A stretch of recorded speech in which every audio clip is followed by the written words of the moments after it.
Welcome to HYCM Insight with myself, Giles Coughlin. Now, the market mood for the session ahead is as follows.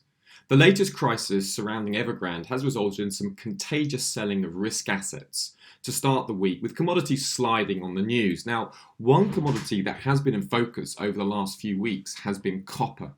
Copper is often given the nickname Dr. Copper since it gives a good indication about overall global health.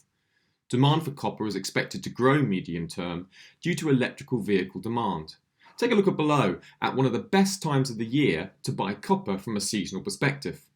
Over the last 15 years, copper has risen 11 times between January the 31st and March the 2nd. The average rise has been 4.71%, and the largest gain was last year in 2021 with a 19.12% rise during this last year. Largest fall was in 2013 with a minus 6.18% loss, major trade risks. If there's an unexpected recession sort of next year around February, then copper markets will be more vulnerable to selling. However, this seasonal trend is worth bookmarking. Don't forget that Seasonac is working in partnership with HYCM.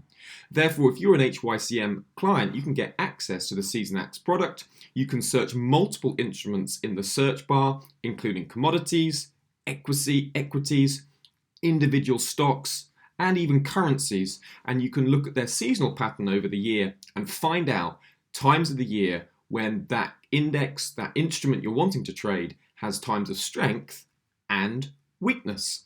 That can help you make your trading decisions in a more informed manner.